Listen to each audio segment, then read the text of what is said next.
Ambang batas pilkada diubah, siapa jadi gerah, itulah tema Satu Meja The Forum malam ini. Telah hadir di studio Titi Anggraini, praktisi pemilu. Malam, Mas Titi, Mbak Titi. Kemudian ada Ketua DPP Partai Gerindra, Hendarsam Marantoko. Malam, Mas Hendarsam. Said Iqbal Assegaf, Presiden Partai Buruh. Malam, Bang Said. Ada Marwarar Sihaan, Hakim MK 2003-2008. Dan Bivitri Susanti, pakar hukum tata negara. Kami juga telah mengundang dari perwakilan dari PDI Perjuangan dan Badan Legislatif DPR, tapi sampai sekarang belum ada yang bisa hadir. Oke, saya mulai dari Pak Said dulu. Ini putusan Mahkamah Konstitusi karena gugatan uji materi dari Partai Buruh. Iya, betul. Bersama dengan Partai Gelora. Partai Gelora ikut? Ya tadinya nggak mau, kita ajak aja. Oh, diajak ceritanya? Iya. Oke, itu yang ngajuin siapa?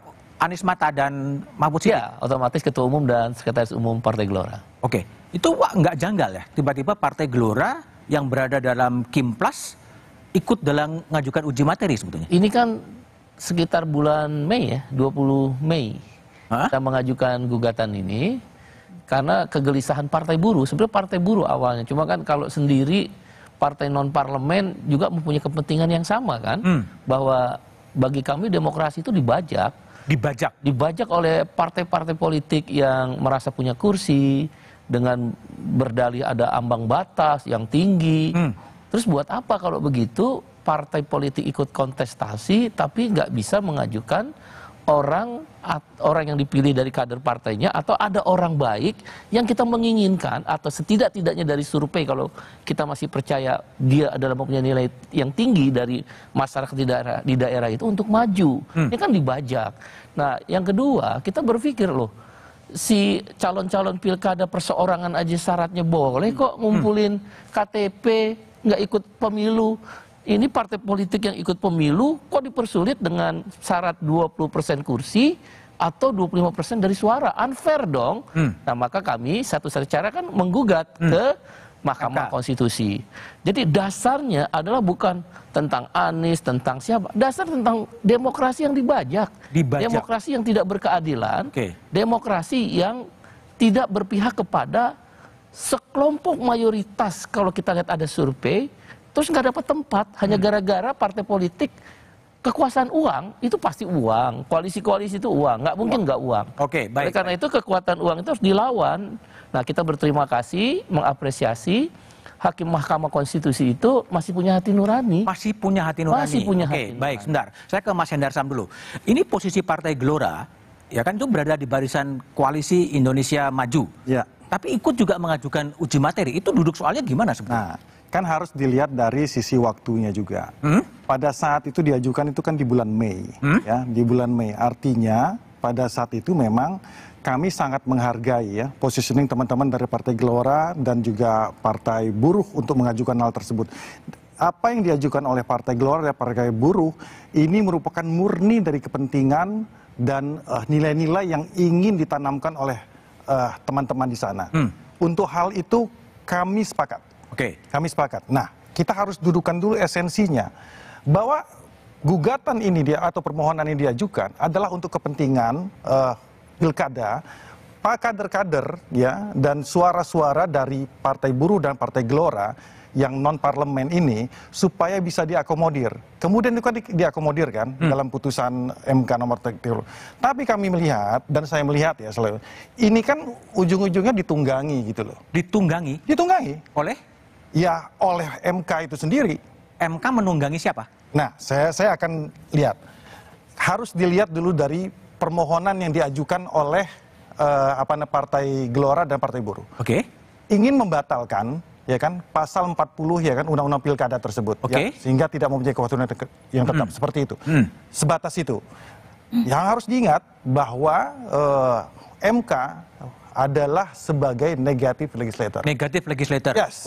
Ya seperti itu. Tapi ternyata tidak. MK melakukan suatu hal yang sifatnya ultra petita. Ya, melampaui apa yang diminta oleh dari Partai Buruh dan Partai Gelora. Ya kan? Nyenggol ke masalah partai-partai yang ada di parlemen. Ya. Dua ambang batas 20% dan 25% di grade sampai dengan 7%, nyenggolnya ke situ. Ini saya pakai bahasa yang gampang-gampang aja. Nah, Ini yang menjadi tanda tanya kita. Itu yang kedua. Yang ketiga, ini yang dilakukan pada saat-saat menjelang injury time. Injury time. Injury time menjelang pendaftaran dan lain sebagainya, kan seperti itu. Ini yang sebenarnya kita lihat, pertanyaan yang harusnya sebenarnya ini kita pertanyakan kepada MK itu sendiri. Nah, jangan juga lupa, ya kan, dalam pertimbangannya MK itu sendiri sudah bilang, ini saya kutip ya, pertimbangan MK itu, ya kan, salah satunya itu supaya tidak terjadi calon tunggal, ya, supaya nggak ada calon tunggal dalam pemilu 2024 itu. Masalahnya, apa urusan MK untuk mencampuri proses demokrasi calon tunggal dan tidak calon tunggal? Ini norma ya. Itu yang disebutkan ditunggangi tadi ya? Ditunggangi tadi, ditambahkan itu di situ. Apa urusannya? Karena itu bukan urusan MK untuk mencampuri, karena undang-undang itu sudah jelas. Undang-undang itu sudah jelas bahwa mau ada kota kosong, mau atau tidak, di pemilu-pemilu sebelumnya sudah ada kok. Dan boleh juga? Dan boleh juga. Semalam ini diam-diam aja. Tidak ada masalah tentang masalah. Oke, baik. Bibip, MK menunggangi gugatan dari Said dan Gelora? Ya, kalau menunggangi kan berarti kita mesti bicara motif ya. Dan saya kira MK tidak punya motif di sini. Kalau dikatakan, maksudnya motif adalah misalnya ketika ada hakim MK yang mau bertarung dalam pilkada, kan nggak mungkin juga. Kalau menunggangi kan artinya ada motif kan, Mas. Nah, kalau pertanyaannya apa urusannya MK? Jangan lupa MK itu tugas konstitusionalnya menurut Undang-Undang Dasar 1945 memang meluruskan apa yang seharusnya diatur dalam undang-undang agar sesuai dengan konstitusi. Konstitusi kita mengandung gagasan demokrasi, mengandung gagasan negara hukum. Nah, jadi jelas menurut saya itu urusan MK untuk membuat demokrasi kita sehat, untuk membuat nyatanya memang kota-kota kosong itu kan kita juga nggak bisa melihatnya hanya sebagai prosedur tiba-tiba terjadi di ruang hampa. Kita paham betul walaupun belum pernah ada perkara pidananya bahwa yang namanya kota-kota kosong itu juga kecenderungannya adalah disepakati oleh partai-partai besar karena dibuatkan ambang batas pencalonan yang demikian mengikat, menyusahkan orang untuk masuk, barrier to entry, menyusahkan orang untuk ikut masuk dalam kompetisi. Nah, ini yang mau dibongkar, dan buat saya kepentingannya kepentingan konstitusional. Memang kan MK itu the guardian of the constitution. Bukan sekedar sekedar memperbaiki norma-norma begitu ya, tapi dasarnya itu harus jelas, dan buat saya kepentingannya juga sangat bisa dijustifikasi. Oke, baik.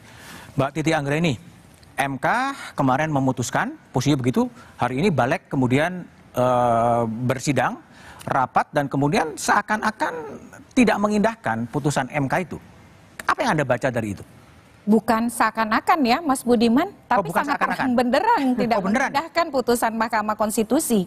Jadi sebagai ilustrasi ada kepentingan partisan yang sangat kuat dan dominan. Putusan pada tanggal 20 Agustus bukan hanya soal usia dan threshold atau ambang batas perolehan suara untuk mencalonkan, tapi juga ada putusan pilkada lain yang berdampak pada undang-undang pilkada, yaitu dicabutnya larangan kampanye di perguruan tinggi. Mengapa tidak ada pembicaraan soal itu di dalam rapat balik yang kita saksikan? Karena memang orientasinya jelas, ada kepentingan yang terganggu, dan itu kepentingan mayoritas dari partai-partai yang ada di parlemen, sehingga putusan yang mestinya kalau memang serius untuk mengakomodir putusan Mahkamah Konstitusi kan diambil semua. Tapi kemudian dua putusan ini pun itu tidak diakomodir. Jelas di putusan 70 bahwa syarat usia muaranya harus dipenuhi pada saat penetapan pasangan calon. Kenapa bisa jadi pelantikan? Yang kedua soal ambang batas perolehan suara partai politik atau gabungan partai politik. Tidak dibedakan parlemen atau non-parlemen. Untuk mendaftarkan calon, itu kemudian dipreteli, diamputasi hanya untuk partai politik yang tidak punya kursi di DPRD. Sekarang kita pakai logika saja. Ketika dilakukan pengelompokan persyaratan pencalonan bagi partai yang punya kursi di DPRD, dalam logika balik masih menggunakan persyaratan lama. 20% kursi atau 25% suara sah.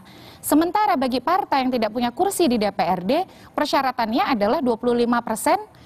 Persyaratannya adalah persentase seperti calon perseorangan, 6,5 sampai 10%. Pertanyaan ini, Bang Iqbal, mana ada partai yang tidak punya kursi di parlemen bisa mengumpulkan 10%, yang hanya bisa berkoalisi di antara mereka. Nah, itu kan kemudian menandakan bahwa intensi untuk tidak melaksanakan putusan MK sangat terlihat. Nah, apakah MK bisa memutus di luar petitum? Kami sering mendapati putusan seperti itu. Karena di setiap kita menulis petitum ada pernyataan, jika mahkamah memutuskan lain, mohon putusan yang seadil-adilnya. Keadilan. Ex aequo et bono. Itu yang pertama. Yang kedua, partai parlemen pernah merasakan putusan yang ultra petita dan itu diimplementasikan dengan senang hati. Contohnya apa? Soal syarat usia. Yang dimintakan yang ternyata kan berbeda, ada parameter yang berbeda dari petitum. Yang kedua soal verifikasi partai politik. Partai Garuda mintanya apa, putusan MK apa? Kata MK partai politik yang punya kursi di DPR tidak perlu diverifikasi faktual. Padahal yang minta partai Garuda waktu permohonan mereka tidak perlu diverifikasi. Tapi MK justru memberikan insentif bagi partai yang punya kursi di parlemen. Jadi jangan tebang pilih lah. Kalau ingin berkonstitusi konsisten saja. Oke, baik. Pak Maru, jadi ini gimana sebetulnya?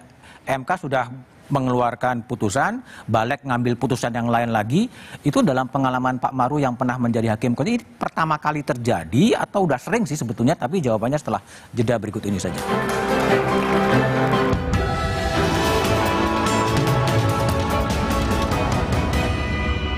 Mahkamah Konstitusi atau MK